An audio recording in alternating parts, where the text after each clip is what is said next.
ready for another comedian? Ooh, you've seen her before. Make some noise for the very high Drew Lopez.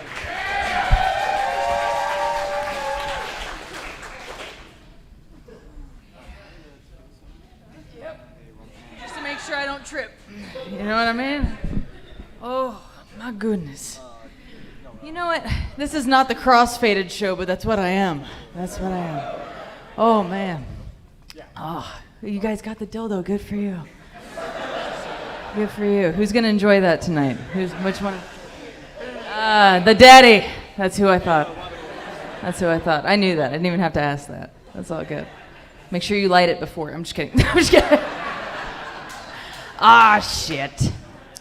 So let's bring it back to a lighter subject. My dad died recently. That sucked. Brain cancer fucking sucks. So my mom, ever since he passed, she exclusively jacks off with the TV remote now so she can channel his spirit.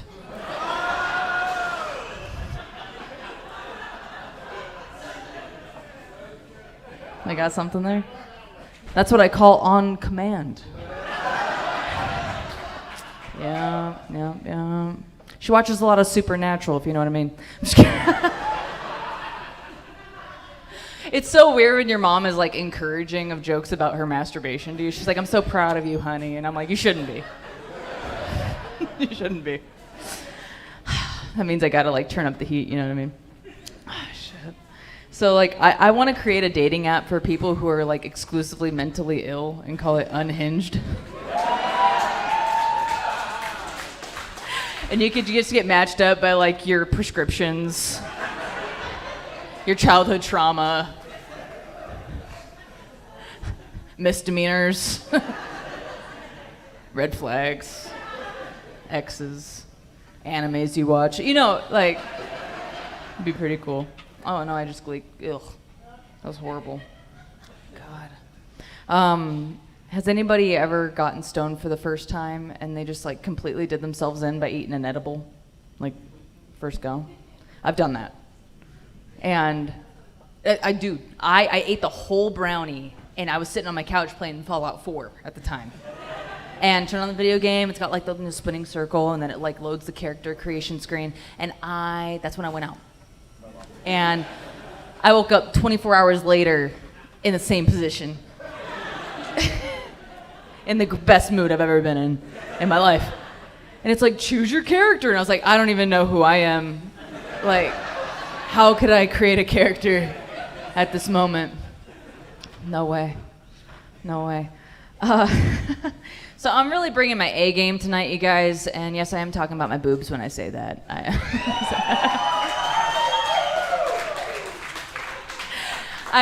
You know, being a small-chested lady, I tend to get insecure about my breast size from time to time, but when I do, I just call it an identity crisis. Yeah, I was voted least likely in high school to get titty fucked. It was pretty...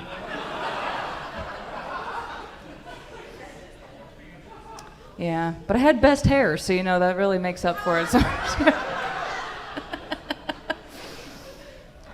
you look great. You look...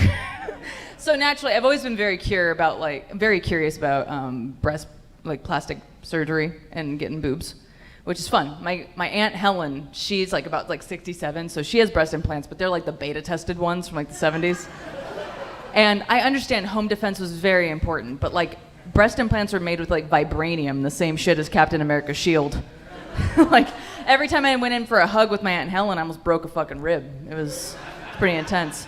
So I'm very glad that my taxpayer dollars have gone into titty technology as of recent, because I went to a plastic surgeon recently to get my boobs appraised. And did you know it's only $100 to get your self-esteem entirely destroyed?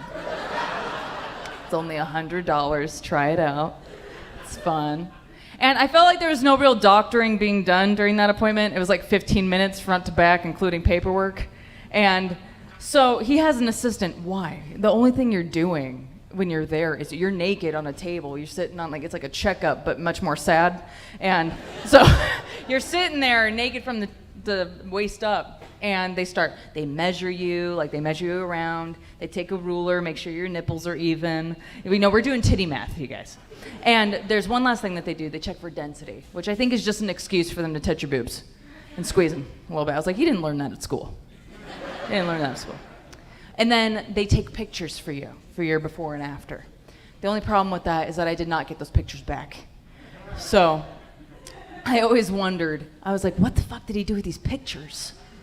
And I wondered, he probably showed them to like his plastic surgeon friends, being like, look at these shitty titties. Look at these. And I couldn't afford it anyway, you know. He did ask me though, he's like, if you could have any celebrity's boobs, who'd you choose? And naturally, I chose Scarlett Johansson. Come on, she's got like some fucking grade A boobs. You know what I mean? And he said, who's that? Sir. You're telling me you're a breast surgeon and you don't know who Scarlett Johansson is? I need to have your license revoked. That is unacceptable. Entirely. Oh my God. So, my grandma had a G-cup boobs. You guys know what those look like? Yeah, it's pretty alarming when you see it. I felt like she stole the titties from the whole family tree. It was unfair. And she always kept everything in there. Like, I didn't realize I was redneck until I came to Washington. I thought that everybody's grandma kept their teeth in their titties. She's prepared, dude.